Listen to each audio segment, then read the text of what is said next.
Hello friends, civil staff Himachal के YouTube channel के ऊपर आपका बहुत बहुत स्वागत। मेरा नाम है Avinash Agrawal and in this particular lecture मैं आपके साथ डिस्कस करूंगा how to approach essay paper for Himachal Pradesh civil services examination. इस लेक्चर के अंदर दोस्तों हम आपके साथ पूरा एनालिसिस करेंगे फ्रॉम 2016 ऑनवर्ड्स। जितने भी हमारे एसए के टॉपिक्स आए हैं 16 में, 17 में, 18 में, 19 में, 20 में, उन सारे टॉपिक्स को हम पहले देखेंगे, अंडरस्टैंड करेंगे कि क्या प्रकार के टॉपिक्स आए हैं। उसके बाद जो हम एक थेमेटिक एनालिसिस करेंगे, right, which will be very enriching. Okay, so in part one what you can expect is that we will look at the questions on an year to year basis. Okay, उसके बाद in part two which is very very important, उसके अंदर हम क्या करेंगे कि thematic analysis करेंगे कि अब जैसे फॉर एग्जांपल ले लीजिए कि अक्रॉस द ईयर्स इकोनॉमी के कौन से टॉपिक्स आए हैं, across the years polity and governance में से कौन से टॉपिक्स आए हैं, अक्रॉस द ईयर सोसाइटी के अंदर से कौन से टॉपिक्स आए हैं, so on and so fourth. तो ये जब आप ये थीमेटिक एनालिसिस को देखेंगे तो आपको बहुत क्लियरली अंडरस्टैंड करने को मिल जाएगा कि टॉपिक्स कौन से डोमेन के अंदर से उठकर आने लग रहे हैं, किस प्रकार से आने लग रहे हैं, ताकि आने वाले सालों की जब आप तैयारी कर रहे हैं तो एटलीस्ट इन थीम्स के ऊपर आपको अच्छे तैयारी करके पहुंचना चाहिए, ताकि आपकी probability of being able to anticipate the topic बढ़ जाए and you will be in a position to answer your questions better दोस्तों। तो that is part to.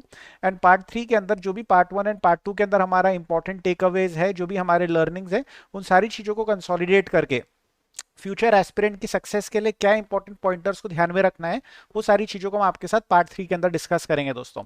So this is the agenda, so let's get going, let's get cracking, right. So 2016 का paper मैं आपके सामने रख रहा हूं दोस्तों। सबसे पहले वेरी इंपॉर्टेंट है दोस्तों समझना कि ऐसे के पेपर के अंदर अच्छे मार्क्स स्कोर करना बहुत ज्यादा इंपॉर्टेंट है फाइनल मेरिट लिस्ट के अंदर अपना नाम देखने के लिए। अब अगर आप 35, 40 या 45 मार्क्स के ऊपर अटकने लग रहे हैं तो सिविल स्टाफ हिमाचल प्रदेश के साथ अगर आप काम करते हैं तो यू कैन एक्सपेक्ट कि आपके स्कोर के अंदर आपको एक जंप देखने को मिलेगा। You will be able to move towards 50, towards 55, towards 60 and so on दोस्तों। तो उसी की टेक्निक हम इस पूरे एनालिसिस के अंदर आपके साथ डिस्कस करने वाले हैं। अब section A and section B के अंदर जैसे कि आप लोग जानते हैं कि चार चार टॉपिक्स आते हैं, राइट। उन चार में से एक टॉपिक आपको सेक्शन वन में से सिलेक्ट करना है, चार में से एक टॉपिक आपको सेक्शन टू यानी कि सेक्शन बी के अंदर से सिलेक्ट करना है दोस्तों। तो इस प्रकार से सेक्शनल टॉपिक्स का डिवीजन है और हर एक सेक्शन के अंदर से एक एक टॉपिक हमारे को उठाना रहेगा। सो फॉर एग्जांपल 2016 के अंदर सेक्शन ए के अंदर जो चार टॉपिक्स आए थे उनको मैं आपके सामने रख देता हूं, राइट। तो आप देख सकते हैं कि पहला टॉपिक था रिलेटेड टू स्पोर्ट्स, राइट, कि it is time to replace the culture of cricket by culture of sports, कि हम क्रिकेट के ऊपर कुछ ज्यादा ही स्ट्रेस देते हैं, बहुत ज्यादा एम्फोसिस देते हैं क्रिकेट के ऊपर और अन्य स्पोर्ट्स के ऊपर शायद उतना एम्फोसिस नहीं देते हैं, राइट। तो क्या समय अब आ चुका है कि हमारे को इस कल्चर को बदलना चाहिए। तो ये काफी कंटेम्प्रेरी टॉपिक है दोस्तों। इसके अंदर आप ओलंपिक्स, कॉमनवेल्थ गेम्स इत्यादि प्रकार के गेम्स और एथलीट्स और स्पोर्ट्स पर्संस के एग्जाम्पल्स के साथ आप बात कर सकते हैं कि हम क्रिकेटिंग नेशन हुआ करते थे, लेकिन अब हम जो है आगे बढ़ने लग रहे हैं, बदलाव लेकर आने लग रहे हैं और अन्य स्पोर्ट्स की तरफ जाने लग रहे हैं दोस्तों, राइट।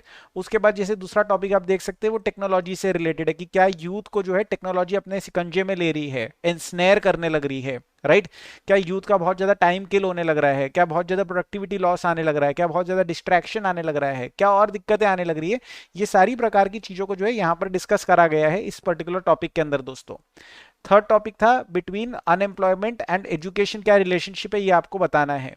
फोर्थ टॉपिक आपको पूछ रहा है कि इकोनॉमिक प्रोग्रेस और रिलेशंस जो हमारे रिश्ते नाते हैं उनके बीच में क्या प्रकार का इक्वेशन है, क्या प्रकार का रिलेशनशिप है, कि जैसे जैसे इकोनॉमिक प्रोग्रेस होती है क्या उसके साथ साथ रिलेशंस रिसीड हो जाते हैं, क्या उसके साथ साथ रिश्ते नाते जो है लाइफ के अंदर इंपॉर्टेंस उनकी कम हो जाती है। ये प्रकार का डिस्कशन जो है आपके सेक्शन ए के अंदर चार टॉपिक्स के अंदर आपको करना है दोस्तों। इन चारों में से एक टॉपिक लेकर आपको आगे बढ़ना रहेगा, राइट।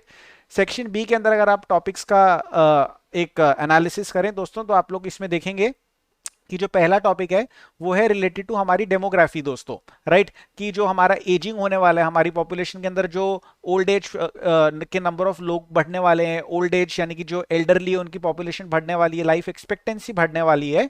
तो जो ओल्ड एज के अंदर लोग रहेंगे उन्हें सपोर्ट चाहिए रहेगा, राइट। अब जैसे हाल फिलहाल के अंदर न्यूज आई थी कि रतन टाटा सर ने जो है गुड फेलोज करके एक स्टार्टअप के अंदर पैसा लगाया है और गुड फेलोज का ऑब्जेक्टिव क्या है कि जो सीनियर सिटीजन है उनके साथ एक कंपेनियन को अटैच करा जाएगा और वो कंपेनियन एक फ्रेंड के तौर के ऊपर टाइम स्पेंड करा करेगा और ध्यान दिया करेगा। इस प्रकार से वो कंपेनियन जो है एक सीनियर सिटीजन के साथ अटैच करा जाएगा। तो ये एक बहुत ही इंपॉर्टेंट टॉपिक है। इसी से रिलेटेड एक और कंसेप्ट है सिल्वर इकोनॉमी का, कि जो old age specific goods and services हमारे को चाहिए, राइट, तो उनको प्रोड्यूस करने वाली जो इकोनॉमी है या जो सब सेक्टर है उसको हम सिल्वर इकोनॉमी कहते हैं। जब बाल सिल्वर हो जाते हैं तो उसे हम सिल्वर इकोनॉमी कहते हैं दोस्तों, ओल्ड एज के अंदर बाल सिल्वर हो जाते हैं। So the idea over here is that कि ये एक बहुत ही कंटेम्प्रेरी प्रकार का टॉपिक है जो कि हमारे प्रेजेंट डे चैलेंजेस के बारे में बात करता है।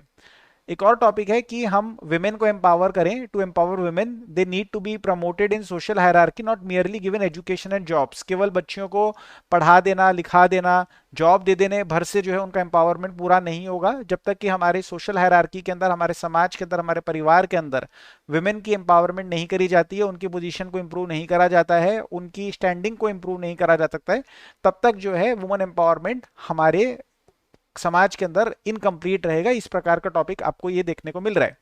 Even as loans get written off, farmers free fall continues. Loans write off करे जा रहे हैं, लोन माफी दी जा रही है, राइट, लेकिन फार्मर की जो हालत है वो खराब, बद से बदतर होती जा रही है। It is going from bad to worse. तो ये क्यों होने लग रहा है, इसे कैसे रोका जा सकता है, राइट, क्या कॉजेज है, क्या कंसिक्वेंसेज है, क्या सोल्यूशन है, इसके बारे में इस टॉपिक के अंदर बात करना जरूरी है दोस्तों। There is an acute tussle between the globalizing world and native revivalism, right, तो ग्लोबलाइजिंग वर्ल्ड का मतलब ये है कि एक बॉर्डरलेस वर्ल्ड क्रिएट होने लग रहा है। बॉर्डरलेस वर्ल्ड का मतलब ये है कि मान लीजिए कि इंडिया अमेरिका से बहुत ज्यादा इंटरेक्ट करने लग रहा है, गुड्स का, सर्विसेज का, टेक्नोलॉजी का, कैपिटल का, फाइनेंस का, लोगों का, इंफॉर्मेशन का, सारी चीजों का जो ट्रांसफर है, सारी चीजों का जो मूवमेंट अक्रॉस बॉर्डर, वो काफी अच्छे तरीके से होने लग रहा है। That is globalisation, right. और रिवाइवलिज्म का मतलब ये है, नेटिव रिवाइवलिज्म का मतलब ये है कि जो बॉर्डर्स हैं वो बॉर्डर्स को हम लोग जो है काफी ज्यादा स्ट्रॉन्ग बनाने लग रहे हैं, राइट, कि अगर सपोज कर दीजिए कि इंपोर्ट होने लग रहा है तो उसके ऊपर हम रोक लगा रहे हैं, लोग आ रहे हैं तो उनके ऊपर हम रोक लगा रहे हैं, राइट, कैपिटल के अंदर या फाइनेंस के अंदर आने जाने के ऊपर हम रोक लगाने लग रहे हैं। तो ये क्यों होने लग रहा है दोस्तों, यानी कि एक खींचतान है कि on the one hand globalisation है and on the other hand revivalism है, नेटिव रिवाइवलिज्म है। तो ये क्यों होने लग रहा है, तो इसमें आपको लिंक करना आना चाहिए कि हाँ जी, जॉब लॉस होने लग रहे हैं तो सब लोग जो है अपने अपने मार्केट को बचाना चाहते हैं, राइट, सब लोग अपने अपने जो नेशनलिज्म है, अपने अपने कल्चर के बेसिस के ऊपर पॉलिटिकल वोट्स गैदर करना चाहते हैं, सपोर्ट गैदर करना चाहते हैं, उसकी वजह से भी नेटिव रिवाइवलिज्म आने लग रहा है। तो मेरा ऑब्जेक्टिव यहाँ पर हर एक टॉपिक को आपको इन डिटेल डिस्कस करवाना नहीं है, मेरा ऑब्जेक्टिव है कि आपको एक ओवरव्यू देना। तो 2016 के पेपर के अंदर जो 8 टॉपिक आए हैं उसका ओवरव्यू मैंने आपको अभी दिया है। उसी प्रकार से अब 17 के पेपर के अंदर जो चार चार करके 8 टॉपिक आए हैं उसका मैं आपको ओवरव्यू देता हूं और फिर आपको पूरी चीज को थीमेटिक तौर के ऊपर भी दिखाता हूं दोस्तों, राइट। पूरे लेक्चर को ध्यान से देखिएगा, सारी चीजों के नोट्स बनाते हुए चलिएगा दोस्तों। अब देखिए वापस से टेक्नोलॉजी से रिलेटेड एक और क्वेश्चन आया, पीछे भी आया था, वापस आया है, use and abuse of internet, right. एक इंटरनेशनल रिलेशंस प्रकार का अगर आप टॉपिक देखेंगे तो इंडो पाक रिलेशंस एंड टेररिज्म के ऊपर क्वेश्चन आया है दोस्तों, right. Faulty text books and consequences of miss information education एक बहुत ही इंपॉर्टेंट डोमेन है। आप देखेंगे कि मल्टीपल टॉपिक्स जो है एजुकेशन के डोमेन में से निकल कर आए हैं। Government's role in encouraging small scale business and industries, ये आपका चौथा टॉपिक हो गया दोस्तों। तो आप यहां पर क्लियरली देख सकते हैं, राइट, कि टॉपिक्स कंटेम्प्रेरी है, राइट, टॉपिक्स मैनेजेबल है, प्रोवाइडेड कि आपके पास अप्रोप्रिएट इंफॉर्मेशन है उस पर्टिकुलर डोमेन की। अगर आपके पास अप्रोप्रिएट इंफॉर्मेशन है इंडो पाक रिलेशनशिप्स के बारे में तो आप इस टॉपिक को हैंडल बड़े आसानी से कर सकते हैं, अगर आपके पास नहीं है तो आप इसे नहीं कर सकते हैं, एज सिंपल एज दैट।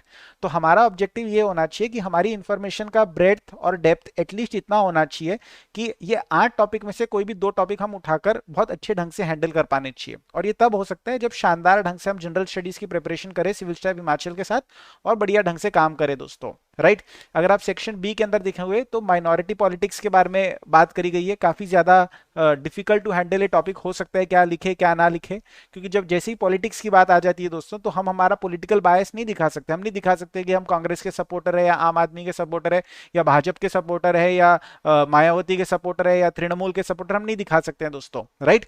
तो माइनॉरिटी पॉलिटिक्स इन इंडिया को आपको थोड़ा सा कॉन्स्टिट्यूशनल एंगल से जाकर आपको हैंडल करना पड़ेगा दोस्तों, कि माइनॉरिटी पॉलिटिक्स के कॉजेज क्या है, उसके कंसिक्वेंसेस क्या है, राइट। क्या ये प्रकार की जो पॉलिटिक्स है या ये प्रकार की पॉलिटिक्स कंस्ट्रक्टिव है, क्या ये प्रकार की पॉलिटिक्स देश को आगे लेकर जाती है या फिर देश के अंदर डिविजिवनेस पैदा करती है, राइट। तो इसके बारे में हमारे को बातचीत करना जरूरी है, but at the same time आप हमेशा रिस्पेक्टफुल रहेंगे, आप हमेशा ध्यान में रखेंगे दोस्तों कि इंडिया के अंदर 25 प्रकार के माइनॉरिटीज है, लिंग्विस्टिक माइनॉरिटीज है, रिलीजियस माइनॉरिटीज है, हर रीजन के अंदर माइनॉरिटी का डेफिनेशन भी अलग अलग हो जाता है दोस्तों। तो ये सारी चीजों को ध्यान में रखते हुए, कॉन्स्टिट्यूशन को ध्यान में रखते हुए, डाइवर्सिटी को ध्यान में रखते हुए, मल्टीकल्चरलिज्म को ध्यान में रखते हुए, हमारे कॉन्स्टिट्यूशन की इथॉस को ध्यान में रखते हुए आपको इस टॉपिक को जो है हैंडल करना है दोस्तों। Right, agrarian distress in India, आप देख सकते हैं पिछले पेपर के अंदर भी फार्मर से रिलेटेड क्वेश्चन आया था, इस पेपर के अंदर भी फार्मर से रिलेटेड क्वेश्चन आया है। Indian women in international sports, पिछले पेपर में जो है स्पोर्ट्स और विमेन से रिलेटेड अलग क्वेश्चन आया था, इस बार Indian women in international sports के ऊपर पेपर में क्वेश्चन आया है दोस्तों। Right, computer memory versus human memory, ये एक अलग थोड़ा प्रकार का टॉपिक हो गया। तो इसके अंदर आपको ये समझ में आना चाहिए दोस्तों, राइट, कि एक थीम आपको अभी नजर आनी स्टार्ट होनी चाहिए दोस्तों। एक थीम आपको नजर आनी इस प्रकार से स्टार्ट होनी चाहिए कि हाँ जी, इकोनॉमी से रिलेटेड कुछ टॉपिक्स आ ही रहे हैं, politics and polity and governance से रिलेटेड कुछ टॉपिक्स आ ही रहे हैं दोस्तों। राइट, सोसाइटी से भी रिलेटेड कुछ ना कुछ टॉपिक्स आ ही रहे हैं, टेक्नोलॉजी से रिलेटेड कुछ ना कुछ टॉपिक्स आ ही रहे हैं। तो इस प्रकार का थीमेटिक एनालिसिस आगे आने वाला है दोस्तों। अगर आप 18 के पेपर को देखेंगे दोस्तों, सेक्शन ए के अंदर, तो रिवर इंटरलिंकिंग, क्या ये इंडिया की वाटर प्रॉब्लम का सोल्यूशन है, बड़ा ही कंटेम्प्ररी और करंट अफेयर से जुड़ा हुआ ये टॉपिक है दोस्तों, कि रिवर इंटरलिंकिंग क्या ये इंडिया की प्रॉब्लम्स का सोल्यूशन है या नहीं है, इंडिया की वाटर प्रॉब्लम्स का। तो इसके अंदर आपको ये मालूम होना चाहिए कि इसके खुद के प्रोज एंड कॉन्स क्या है, साथ साथ में आपको ये मालूम होना चाहिए कि इसके अल्टरनेटिव्स क्या है। मान लीजिए कि आप कह रहे हैं कि नहीं भैया, रिवर इंटरलिंकिंग पूरे इंडिया के लिए सोल्यूशन नहीं हो सकता है, मान लीजिए 3-4 जगह पे सोल्यूशन हो सकता है, उसके आपको केस स्टडी देकर बात करनी है, तो अगर 3-4 जगह पे सोल्यूशन हो सकता है, उसके अलावा कोई जगह पे सोल्यूशन नहीं हो सकता है, तो फिर उधर क्या करना चाहिए? क्या हमारे को छोटे छोटे चेक डैम्स बनाने चाहिए, बड़े बड़े डैम्स बनाने चाहिए, रेन वाटर की हार्वेस्टिंग करनी चाहिए, या वेस्ट वाटर की रिसाइकलिंग करनी चाहिए, हमारे को एफिशिएंसी इंप्रूव करनी चाहिए, वेस्टेज कम करना चाहिए, प्रधानमंत्री कृषि सिंचाई योजना के अंदर माइक्रो इरिगेशन डिप्लॉय करना चाहिए, क्या करना चाहिए? तो ये सारी प्रकार की चीजों को सोच के समझ के आपको रिवर इंटरलिंकिंग को बैलेंस तरीके से हैंडल करना है। आप एकदम गाली बैठने देने नहीं बैठ सकते कि नहीं भाई एकदम ही बेकार प्रॉब्लम है, एकदम ही बेकार सोल्यूशन, एकदम ही बेकार, ये आप इस प्रकार से बिहेव नहीं कर सकते पेपर में। इसका रीजन बहुत साफ है कि भारत सरकार इसके ऊपर पैसा खर्ची करने लग रही है। सिंस भारत सरकार इसके ऊपर पैसा खर्ची करने लग रही है, तो हम इसको एकदम बिल्कुल भी नकार नहीं सकते। At the same time environmentalist जो है इसके ऊपर क्वेश्चन मार्क उठा रहे हैं, तो हम उसे एकदम ज्यादा भी सपोर्ट नहीं कर सकते हैं। ऐसा भी नहीं बता सकते कि हाँ भैया गंगा के पानी को गोदावरी के अंदर ले जाएंगे दोस्तों। राइट, तो आपको दोनों तरीके को बैलेंस करके चलना पड़ेगा। Skilling youth a necessity for India. Right, youth को स्किल करना जरूरी है। स्किल इंडिया मिशन भी सरकार ने चला रखा है, कई सारी योजनाएं चला रखी हैं इससे रिलेटेड आपको डेमोग्राफिक डिटेल्स होना जरूरी है कि कितना हमारा नंबर है यूथ का, क्या उनकी पोटेंशियल है, कितना उन लोग जीडीपी में कंट्रीब्यूट कर सकते हैं, आज के दिन उनका स्किल स्टेटस क्या है compare to Singapore, Malaysia, Indonesia, China, Hong Kong, Korea, Thailand के कंपैरिजन में हमारा यूथ कहाँ स्टैंड करता है, उसके अंदर क्या कमी है, उसकी कमी की वजह से क्या कंसिक्वेंसेस है, उसकी कमी को कैसे दूर करा जा सकता है, और अगर दूर करा जाएगा तो उसके क्या फायदे होंगे, कमी को कैसे दूर करा जाएगा, ये बहुत बड़ा इंपॉर्टेंट कंपोनेंट है इस पर्टिकुलर टॉपिक का दोस्तों। तो आप अंडरस्टैंड कर सकते हैं कि ये टॉपिक अपने आप में बहुत ही ज्यादा इंपॉर्टेंट ये टॉपिक बन रहा है दोस्तों। कश्मीर के ऊपर एक क्वेश्चन आया दोस्तों, Kashmir a bone of contention for India. Right, बड़ा डिफिकल्ट टॉपिक है, हैंडल करना बहुत मुश्किल है। अगेन आप पिछले वाले पेपर में देखेंगे तो माइनॉरिटी पॉलिटिक्स को हैंडल करना आसान नहीं था, इसके अंदर ये वाले टॉपिक को हैंडल करना आसान नहीं है। बायस को आप बिल्कुल भी नहीं लेकर जाएंगे, जो भी बात करेंगे फैक्चुअल बात करेंगे, जो भी बात करेंगे एज पर कॉन्स्टिट्यूशन बात करेंगे। Cyber crimes warfare, right, technology का मिसयूज के बारे में ये तीसरा प्रकार का टॉपिक आपके सामने आने लग रहा है। पहले पेपर में 16 में भी एक टॉपिक इसी प्रकार का था, 17 में भी अब्यूज ऑफ इंटरनेट के बारे में बात थी, 18 के अंदर साइबर क्राइम्स के बारे में बात है। Relevance of Gandhian principles. Right, उस दिन मैं विशाल सर से बात कर रहा था, तो विशाल सर मुझे बता रहे थे कि अविनाश आगे चलते हुए जो है एथिक्स के अंदर से जो क्वेश्चंस है वो ज्यादा निकल कर आएंगे, एथिकल थॉट्स के अंदर से, मॉरल थॉट्स के अंदर से, फिलोसफिकल थॉट्स के अंदर से। तो मैं बिल्कुल अग्री करता हूं सर के साथ, और मैं आप सभी को बताना चाहूंगा दोस्तों कि रेलेवेंस ऑफ गांधीयन प्रिंसिपल्स और थोड़े बहुत कोटेशंस वगैरह को ध्यान में रखते हुए जो एसेस पूछे जाते हैं दोस्तों, उन प्रकार के एसेस की भी हमारे को तैयारी करनी है। सिविल स्टाफ हिमाचल सारी चीजों को करेगा दोस्तों, आपके साथ बैठकर सारी इश्यू की तैयारी करेगा दोस्तों। Honour killing most heinous crime, societal issues के अंदर बड़ा मुद्दा है दोस्तों, ऑनर किलिंग के बारे में जो है आपके पास जानकारी होनी चाहिए। राइट, उसके बाद electoral reforms in Indian democracy, सीधा सीधा पॉलिटिकल साइंस के अंदर से टॉपिक उठकर आने लग रहा है। Knowledge bereft of character is dangerous, तो आप लोग यहां पर स्ट्रेट अवे यहां पर देख सकते हैं। राइट, कि थॉट जो मॉरल थॉट है या फिलोसफिकल थॉट है या कोई कोटेशन है, उसके अंदर से टॉपिक निकलकर सीधा सीधा आपके सामने आने लग रहा है दोस्तों। 2019 के पेपर के अंदर आप देखेंगे तो वापस से यूथ के ऊपर फोकस है दोस्तों। तो यूथ के ऊपर आपकी तैयारी बहुत स्ट्रांग होनी चाहिए। मेरा ओपिनियन ये है कि यूथ के ऊपर आपकी तैयारी बहुत स्ट्रांग होनी चाहिए, जीएस के अंदर भी आपको काम आएगा। और ऐसे के अंदर भी आपको काम आएगा, और क्या मतलब इंटरव्यू के अंदर भी अगर आपको उससे रिलेटेड अगर बातचीत करवा ले तो आपका नोट यूथ के ऊपर बहुत स्ट्रांगली तैयार होना चाहिए दोस्तों, कि यूथ की रोल्स एंड रिस्पॉन्सिबिलिटीज क्या है, यूथ की शॉर्टकमिंग्स क्या है, यूथ को कैसे डेवलप करा जाए, डेमोग्राफी का पूरा पूरा फायदा कैसे उठाया जाए, ये प्रकार की सारी चीजों के ऊपर हमारे को फोकस रखकर बात करनी है दोस्तों। Effect of e commerce on Indian market, E commerce का इंडियन मार्केट के ऊपर क्या इम्पैक्ट है दोस्तों, इकोनॉमी से रिलेटेड टॉपिक है। अब अगर आप पिछले पेपर्स के अंदर देखेंगे तो स्मॉल बिजनेस और मीडियम साइज बिजनेस को गवर्नमेंट कैसे सपोर्ट कर रही है उसके बारे में क्वेश्चन आया था। इस बार जो क्वेश्चन आया है वो उससे बहुत ज्यादा दूर नहीं है दोस्तों, क्योंकि जो ई कॉमर्स आ रहा है तो उसका direct impact positive as well as negative small and medium businesses के ऊपर है, कि ई कॉमर्स के माध्यम से स्मॉल एंड मीडियम बिजनेसेस को फायदा भी पहुंच रहा है और स्मॉल एंड मीडियम बिजनेसेस को नुकसान भी पहुंच रहा है दोस्तों। तो जब भी आप इफेक्ट्स बताएंगे तो एकदम एक साइडेड तरीके से बात नहीं करेंगे कि एकदम ही एकदम बेकार है, बंद करवा दो ई कॉमर्स, होना नहीं है जो चीज, तो उसके बारे में बात करना बेकार है, राइट। तो उसको हमारे को क्या करना है कि एक बैलेंस्ड अप्रोच लेना है, कि रेगुलेटेड तरीके से हमारे को चीजों को करना है, अपॉर्चुनिटी होनी चाहिए, कंपटीशन कमीशन ऑफ इंडिया को हमारे को स्ट्रेंथन करना है। ये नहीं होना चाहिए कि किसी को अपॉर्चुनिटी इतनी ज्यादा मिल रही है कि वो बहुत बड़ा बन रहा है और बाकी लोगों को अपॉर्चुनिटी नहीं मिल रही। तो ई कॉमर्स का बहुत positive as well as negative impacts दोनों है, उन दोनों को हाईलाइट करने की हमारे को यहाँ पर कोशिश करनी है दोस्तों। Role and significance of Indian culture and literary heritage in Indian education system, बड़ा डिफिकल्ट टॉपिक है दोस्तों, राइट, कि इंडियन कल्चर का, लिटरेरी हेरिटेज का इंडियन एजुकेशन सिस्टम में क्या रोल है दोस्तों। अब जैसे हमारे लिटरेरी हेरिटेज में क्या क्या आ जाता है दोस्तों, वेदा आ जाते हैं, उपनिषद आ जाती है, माइथोलॉजिकल किताबें आ जाती है, रिलीजियस किताबें आ जाती है, राइट, राइटिंग ऑफ फिलोसोफर्स आ जाती है, राइटिंग्स ऑफ रैशनल थिंकर्स आ जाते हैं, राइट, ये सारी चीजें आ जाती है, राइट, हिंदू धर्म में से भी आ जाती है, बौद्ध धर्म में से भी आ जाती है ना, इस्लाम में से भी आ जाती है, जैनिज्म में से भी आ जाती है, क्रिश्चियनिटी में से भी आ जाती है, क्योंकि ये सारी चीजें हमारे कल्चरल हेरिटेज का पार्ट है दोस्तों, राइट।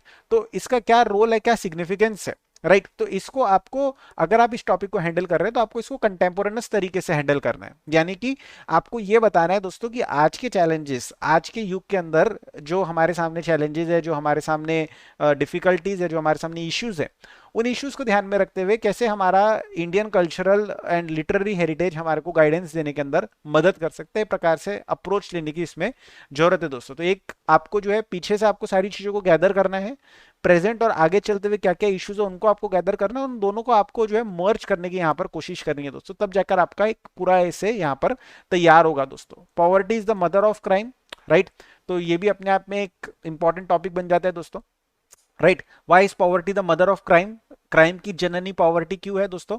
कोई भी आदमी चोर कब बनता है, कोई भी आदमी चोर तब बनता है जब उसके पास बहुत ज्यादा अगर गरीबी रह जाती है, और अगर मान लीजिए कि बहुत ही ज्यादा वो एकदम एक्सट्रीम पे पुश हो चुका है, तब वो जाकर शायद कोई क्राइम करता है। ये एक प्रकार की थॉट हो सकती है, एक प्रकार का इंटरप्रिटेशन हो सकता है।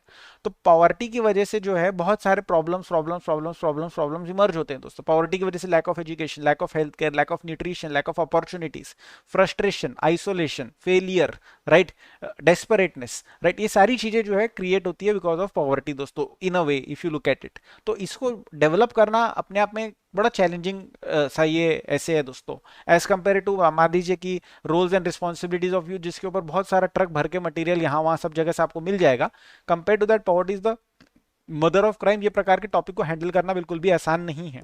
यहाँ पर एक इंपॉर्टेंट चीज ये भी बनकर आती है सामने दोस्तों, कि जो टॉपिक आसान नहीं है अगर आप उसको उमदा ढंग से हैंडल कर लेते तो आपको नंबर अच्छे मिलने की प्रोबेबिलिटी ज्यादा बन जाती है दोस्तों, राइट।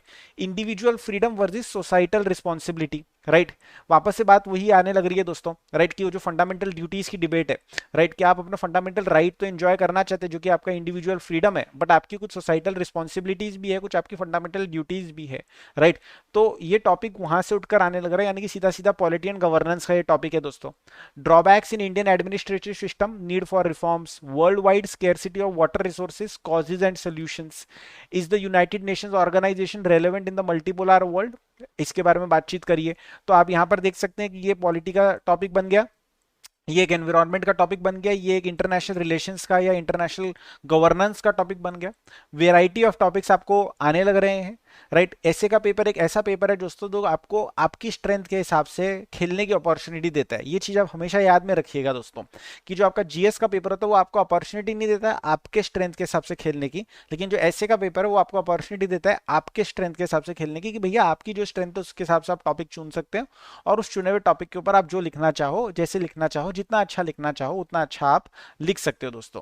2020 के जो पेपर है उसको भी हम लोग क्विकली एक बार जो है देख लेते हैं कि मोटा मोटा टॉपिक्स कौन से उठकर आए हैं दोस्तों, राइट।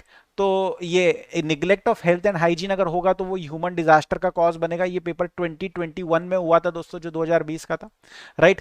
पार्लियामेंट को अगर रिफॉर्म परफॉर्म नहीं करता है, पार्लियामेंट के अंदर अगर डिबेट डिस्कशन नहीं होती है, डिसरप्शन ज्यादा होता है, नारेबाजी ज्यादा होती है, तो वो बर्डन है, टैक्स पेयर के मनी का वेस्टेज है दोस्तों, right. Increasing intolerance in society, उसके क्या कॉजेज एंड रेमेडीज है। Economic prosperities without social justice जो है वो इनएडमिसिबल है, गलत है, सस्टेनेबल नहीं है दोस्तों। आर्टिफिशियल इंटेलिजेंस के बारे में बात करी गई है, राइट। अडेप्टेबिलिटी एंड इंक्लूसिवनेस के बारे में आया है, इको टूरिज्म के बारे में बात करी गई है, और इंडिया का रोल इंटरनेशनल पॉलिटिक्स के अंदर के बारे में बात यहां पर करी गई है दोस्तों। तो ये हो गया आपका ईयर वाइज थोड़ा बहुत एनालिसिस, ठीक है दोस्तों।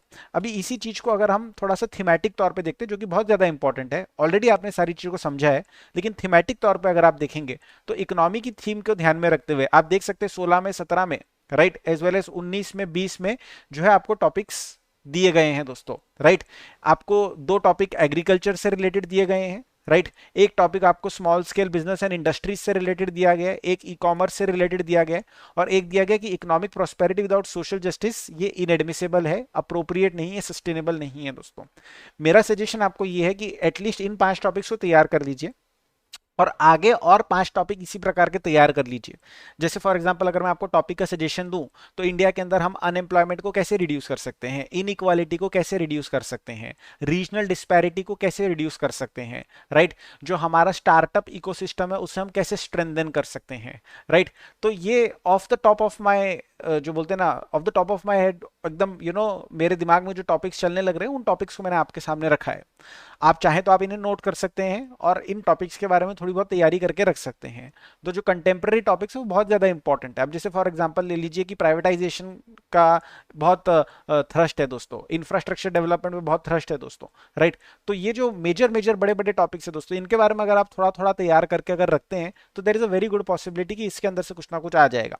कुछ डायरेक्टली नहीं भी आ जाता है, लेकिन इतनी तैयारी, इतना रीडिंग करने के प्रोसेस के अंदर आप इतना कुछ सीख जाते हैं, इतना कुछ लर्न कर लेते हैं कि फिर जब कुछ आता है तो उसको भी आप बेहतर ढंग से हैंडल करने की पोजीशन में चले जाते हैं दोस्तों। इस चीज को जरूर याद रखिएगा।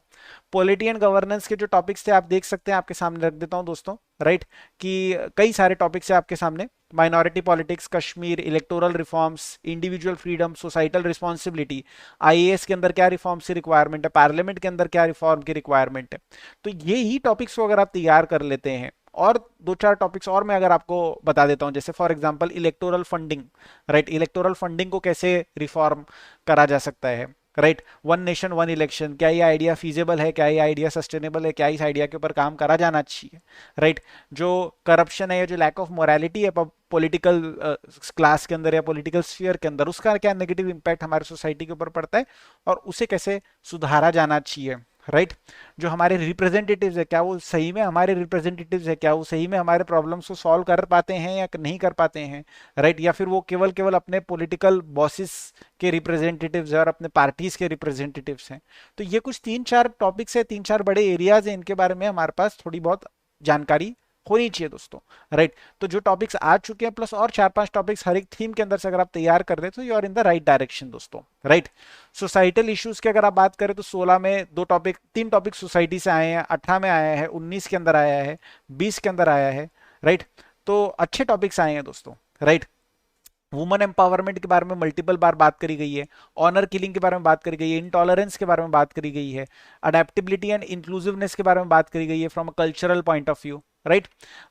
हमारे एजिंग के बारे में बात करी गई है, यूथ के बारे में बात करी गई है। तो आप देख सकते हैं कि कोई भी टॉपिक ऐसा नहीं है कि जिसको जिसको छोड़ दिया है। अब छूटा इसमें क्या है कि ट्राइबल इश्यूज यहाँ पर छूटे हुए हैं दोस्तों, दिव्यांगजन के इश्यूज यहाँ पर अभी तक डिस्कस नहीं करे गए हैं। Are you getting my point? तो उन टॉपिक्स के ऊपर आप थोड़ा सा ज्यादा ध्यान दीजिए, प्लस इन टॉपिक्स के बारे में भी थोड़ी जानकारी डेवलप करके रखिए दोस्तों आप, राइट। तो अच्छी तैयारी हो जाएगी, right. International relations point of view से अगर आप देखेंगे तो 16, 17, 19 और 20 अच्छे टॉपिक्स दे रहा है दोस्तों। बहुत ज्यादा डिफिकल्ट नहीं है टॉपिक्स, बहुत ज्यादा डिफिकल्ट नहीं है, बस कंटेंट आपके पास होना चाहिए तो आप उसको डिलीवर कर पाएंगे बढ़िया ढंग से दोस्तों, राइट।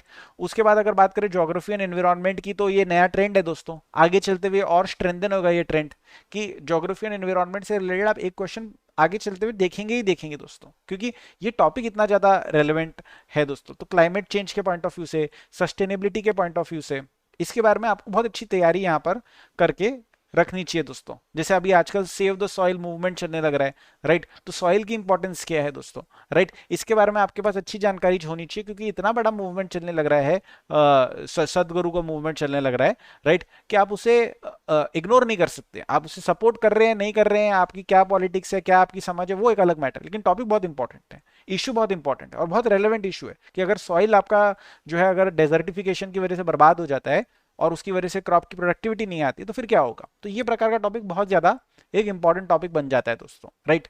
तो इसको हमारे को बहुत अच्छे ध्यान में रखना है। उसी के साथ साथ अब जैसे फॉर एग्जांपल पैंडेमिक क्यों हो रहा है, क्योंकि जो जानवरों की बीमारी है वो ह्यूमन बींग्स में आ रही है, तो that is because of climate change.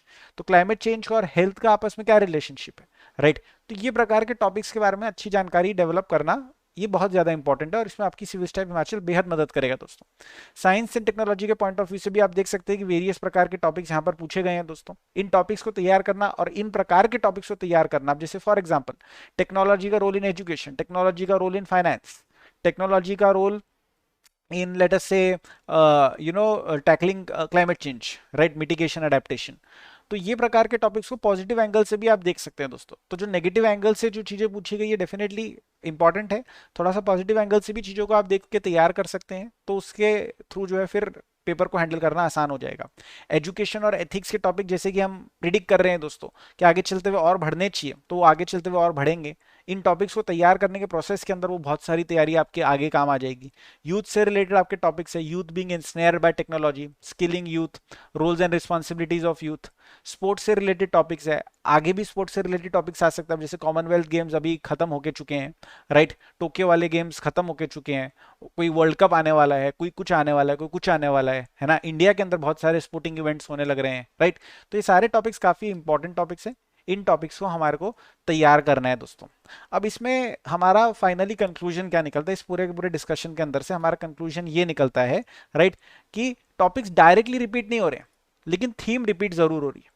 Since topic directly repeat नहीं हो रहे तो आपको फ्रेश प्रिपरेशन की जरूरत है। तो आप अगर 23 में पेपर दे रहे हो, 24 में पेपर दे रहे हो, 25 में पेपर दे रहे हो, 22 में कभी पेपर दे रहे हो आप, तो आपको फ्रेश प्रिपरेशन पर अटेम्प्ट रखना पड़ेगा। जो 8 टॉपिक पूछ रहा है दोस्तों, तो टॉपिक इंडो पाक एक ही बार पूछा है उसने, यूनाइटेड नेशंस के बारे में एक ही बार पूछा है उसने, इंडिया का रोल इन इंटरनेशनल पॉलिटिक्स एक ही बार पूछा है उसने, रिवर इंटरलिंकिंग एक ही बार पूछा है उसने, राइट? स्मॉल बिजनेसेस के बारे में एक ही बार पूछा है उसने। तो आप देख सकते हैं कि टॉपिक नहीं रिपीट हो रहा है, थीम रिपीट होने लग रही है। तो हमारे को थीम के ऊपर काम करना है ब्रॉडली, ताकि उस थीम से रिलेटेड कुछ टॉपिक आए तो उसको हम जो है अच्छे से लिखकर आप सके। तो फ्रेश प्रिपरेशन पर अटेम्प्ट रिक्वायर्ड है दोस्तों। टॉपिक्स जो है वो पिकअप करे जा रहे हैं ब्रॉड थीम्स के अंदर से, सो थीमेटिक प्रिपरेशन बहुत ज्यादा सेंसिबल है, बहुत ज्यादा इंपॉर्टेंट हो सकती है दोस्तों। टॉपिक्स जो है they are being picked up from important current affairs topics और इश्यूज, सीधा सीधा उठा के पूछ रहा है दोस्तों, कुछ ज्यादा घुमा फिरा के नहीं पूछ रहा है, कुछ इंटरप्रिटेशन के अंदर गेम नहीं लेकर जा रहे कि अरे आपको सोचना पड़ेगा कि इस टॉपिक का इंटरप्रिटेशन क्या है ना। टॉपिक आपको दे दिया, आपको सीधा उसके ऊपर लिख देना है दोस्तों, दैट्स ऑल दोस्तों, राइट? तो इंपॉर्टेंट बड़े बड़े टॉपिक्स को उठा के उनकी तैयारी करना बेहद ज्यादा इंपॉर्टेंट है दोस्तों। अच्छी जनरल स्टडीज की अगर आप प्रिपरेशन करोगे तो it will become very much possible for you, आप 2 ऐसे के टॉपिक्स को अटेम्प्ट कर पाओगे। तो अच्छा जीएस का प्रिपरेशन विल री इन्फोर्स ऐसे राइटिंग। तो जो सिविल स्टाइप हिमाचल का जो जीएस का प्रोग्राम है दोस्तों, उसका आप भरपूर फायदा उठाइए, आंसर राइटिंग का टेस्ट सीरीज का भरपूर फायदा उठाइए, ऐसे राइटिंग के अंदर आपको बेहद मदद करेगा दोस्तों। टॉपिक्स ज्यादा डिफिकल्ट नहीं है, मैं वापस से आपको बता रहा हूँ, टॉपिक ज्यादा डिफिकल्ट नहीं है, लेकिन अगर आपको 900 वर्ड्स दिखने पर टॉपिक, तो अप्रोप्रिएट कंटेंट, अप्रोप्रिएट नॉलेज होना बहुत ज्यादा जरूरी है। और वो अप्रोप्रिएट नॉलेज तो आप गैदर करेंगे तो ही आएगी, बैठे बैठे तो नहीं अपने आप से आएगी दोस्तों। तो उसी चीज के अंदर आप लग जाइए। आपके मार्क्स को अगर आप इंप्रूव करना चाहते हैं तो अप्रोप्रिएट नॉलेज, इंपॉर्टेंट टॉपिक्स की अगर आप लेकर चलेंगे और लिखने की एबिलिटी डेवलप कर लेंगे हमारे साथ काम करते हुए, तो बेहद इन द राइट डायरेक्शन आप चलेंगे दोस्तों। इसी के साथ will bring this session to an end. Hope करता हूं कि आपको मजा आया दोस्तों। Thank you very much, all the very best and Jai Hind to all of you दोस्तों।